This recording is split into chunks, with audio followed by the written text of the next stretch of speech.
Hello കൂട്ടുകാരെ, എല്ലാവർക്കും സുഖമല്ലേ? അപ്പോൾ ഇന്ന് വളരെ എളുപ്പത്തിൽ ഉണ്ടാക്കാൻ പറ്റുന്ന ബ്രേക്ക്ഫാസ്റ്റ് ആയിട്ടോ ഡിന്നറായിട്ടോ ഒക്കെ കഴിക്കാൻ പറ്റുന്ന നല്ലൊരു റെസിപ്പിയാണ് കാണിക്കുന്നത്. ഒട്ടും ഓയിലൊന്നും ചേർക്കാതെ ഉണ്ടാക്കിയെടുത്തേക്കുന്നതാണ്. പിന്നെങ്കിൽ ഇത് ഡയറ്റ് ചെയ്യുന്നവർക്കൊക്കെ കഴിക്കാൻ പറ്റുന്ന ഒരു റെസിപ്പിയാണ് കേട്ടോ.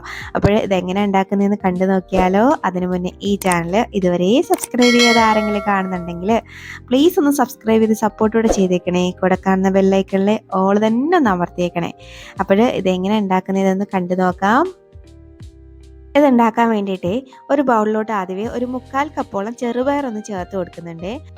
കൂടെ ഒരു 1/4 കപ്പോളം കടലപ്പരിപ്പും കൂടെ ചേർത്ത് കൊടുക്കുന്നുണ്ട്. അപ്പോൾ നിങ്ങളുടെ കയ്യിൽ ഈ കടലപ്പരിപ്പ് ഇല്ലെങ്കിൽ നമ്മൾ സാമ്പാർ ഉണ്ടാക്കുന്ന സാമ്പാർ പരിപ്പുണ്ടല്ലോ, അത് ചേർത്താലും മതിയാവും. ഇനി ഇതിലേക്ക് വെള്ളം ഒഴിച്ചു കൊടുക്കാം. ഇത് മുങ്ങാൻ പാകത്തിന് വെള്ളം ഒഴിച്ചിട്ട് ഇതൊന്ന് 15 മിനിറ്റ് ഒന്ന് കുതിരാനായിട്ട് വെയിറ്റ് ചെയ്യാം കേട്ടോ.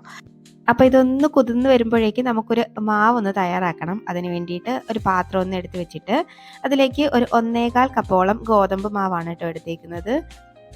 ഇനി അതിലേക്ക് ആവശ്യത്തിനുള്ള ഉപ്പ് അങ്ങോട്ട് ഇട്ട് കൊടുക്കാം.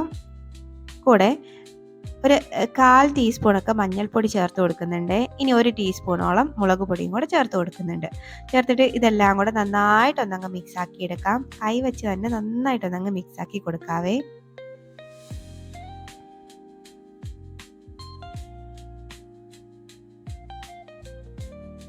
അപ്പോൾ അതാണ്ട് ഇത് ഞാൻ നന്നായിട്ടൊന്നങ്ങ് മിക്സാക്കി എടുത്തിട്ടുണ്ട്. ഇനി ഇതിലോട്ട് കുറച്ചായിട്ട് വെള്ളം ഒഴിച്ചിട്ട് നമ്മൾ ചപ്പാത്തിക്കൊക്കെ കുഴച്ചെടുക്കുമല്ലോ, അതിലും കുറച്ചും കൂടെ ഒന്ന് ടൈറ്റായിട്ട് വേണം ഇതൊന്ന് കുഴച്ചെടുക്കാനായിട്ട്. അപ്പോൾ കുറേശ്ശെ വെള്ളം ഒഴിച്ചിട്ട് നന്നായിട്ടൊന്നങ്ങ് മിക്സാക്കി എടുക്കാം. അപ്പം മാവ് ലൂസായിട്ടിരിക്കാൻ പാടില്ല കേട്ടോ, നല്ലപോലെ ടൈറ്റായിട്ട് തന്നെ ഇതുപോലെ ഇരിക്കണം. കുറച്ച് ഓയിലും കൂടെ ചേർത്തിട്ടാണ് ഞാനൊന്ന് കുഴച്ചെടുത്തത്. ഇനി ഇതിൽ നിന്ന് കുറച്ചൊരു ചെറിയ ബോൾസ് ആയിട്ടൊന്ന് എടുക്കാം. അപ്പം നിങ്ങൾക്ക് ഇഷ്ടമുള്ള ഷേപ്പിലൊക്കെ ഇതൊന്ന് എടുക്കാം കേട്ടോ. ഞാൻ എടുക്കുന്ന ഷേപ്പാണ് കാണിക്കുന്നത്. ഇങ്ങനെ ഒന്ന് ബോൾസ് ആക്കിയിട്ട് നടുക്കൂടെ ഒരു കുഴി ഇട്ട് എടുക്കുന്നുണ്ട് കേട്ടോ ഞാൻ. അപ്പം നിങ്ങൾക്ക് ഏത് ഷേപ്പിൽ വേണമെങ്കിലും ഇത് റൗണ്ട് ആക്കി എടുക്കാം. അപ്പോൾ ചെറിയ ഇതുപോലുള്ള ഓരോ ഷേപ്പിൽ ഞാൻ എടുക്കുന്നുണ്ട്. അപ്പോൾ അതാണ്ട് എല്ലാം ഞാനൊന്ന് എടുത്ത് വെച്ചിട്ടുണ്ട്. അപ്പോൾ ഇതും അങ്ങോട്ട് മാറ്റി വെക്കാവേ. അപ്പോൾ നമ്മളിവിടെ കുതിരാനായിട്ട് വെച്ചിരിക്കുന്ന ചെറുപയറൊക്കെ ഉണ്ടല്ലോ, അതൊക്കെ ഞാൻ നന്നായിട്ടൊന്ന് വാഷ് ചെയ്ത് എടുത്ത് വെച്ചേക്കാണ്. ഇനി അതിലേക്ക് ഒരു 1/4 ടീസ്പൂൺ മഞ്ഞൾപ്പൊടി ചേർത്ത് കൊടുക്കാം. കൂടെ ഒരു 1/2 ടീസ്പൂണോളം കാശ്മീരി ചില്ലിയും കൂടെ ചേർത്ത് കൊടുക്കുന്നുണ്ട്. പിന്നെ എരിവിന് വേണ്ടിയിട്ട് 1 ടീസ്പൂണോളം കുരുമുളക് പൊടിയും കൂടെ ചേർത്ത് കൊടുക്കുന്നുണ്ട്.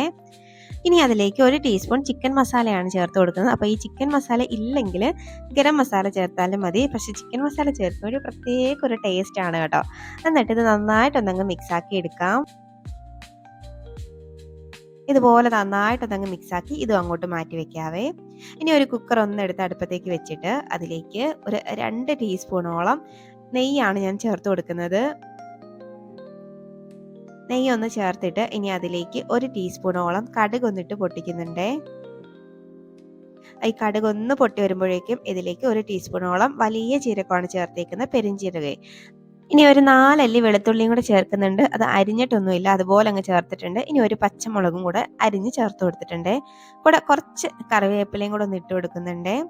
ഇനി അതിലേക്ക് ഒരു സവാളയുടെ പകുതി മാത്രമേ എടുത്തിട്ടുള്ളൂ, അതും കൂടെ ചേർത്തിട്ട് നന്നായിട്ടൊന്നങ്ങ് വഴറ്റിയെടുക്കാം. അപ്പോൾ സവാള വലുതാണെങ്കിൽ അതിൻ്റെ ഹാഫ് പോർഷൻ എടുത്താൽ മതി. ഇനിയിപ്പോൾ ചെറുതാണെങ്കിൽ അത് തന്നെ മുഴുവനായിട്ട് അത് മൊത്തം അങ്ങ് എടുക്കാം കേട്ടോ. ചേർത്തിട്ട് ഇതുപോലെ നന്നായിട്ടൊന്നങ്ങ് മിക്സാക്കി എടുക്കാം. ചെറുതായിട്ടൊന്ന് വഴണ്ട് വന്നാൽ മതി, ഒരുപാടിട്ട് വഴറ്റൊന്നും വേണ്ട. അതുകൊണ്ട് ഇതുവരെ ഒന്ന് വഴറ്റിയാൽ മതിയാവും. ഇനി ഇതിലേക്ക് നമ്മൾ ആ റെഡിയാക്കി വെച്ചേക്കുന്ന ചെറുപയറൊക്കെ ഉണ്ടല്ലോ, അതങ്ങോട്ട് ഇട്ട് കൊടുക്കാം. ഒന്നങ്ങ് മിക്സാക്കി എടുക്കാവേ. ഇതുപോലെ നന്നായിട്ടൊന്നങ്ങ് മിക്സാക്കി എടുക്കാം.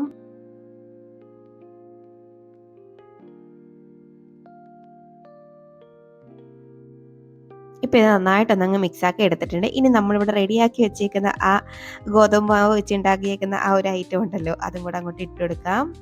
അപ്പം ഇതെല്ലാം അങ്ങോട്ട് ഇട്ട് കൊടുക്കാവേ.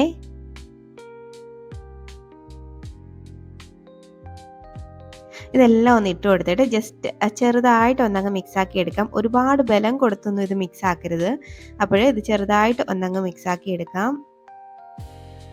അപ്പോൾ ഇതൊന്ന് മിക്സ് ആക്കിയിട്ടുണ്ട്. ഇനി ഇതിലേക്ക് നമുക്ക് വെള്ളം കൂടെ ചേർത്ത് കൊടുക്കാവേ. അപ്പം ഞാനൊരു 3 കപ്പോളം വെള്ളം ഒന്ന് ചേർത്ത് കൊടുക്കുന്നുണ്ട് കേട്ടോ. ഇത് മുങ്ങാൻ പാകത്തിന് കുറച്ചും കൂടെ അധികമായിട്ട് നിൽക്കുന്ന രീതിയിൽ വെള്ളം ചേർക്കണം.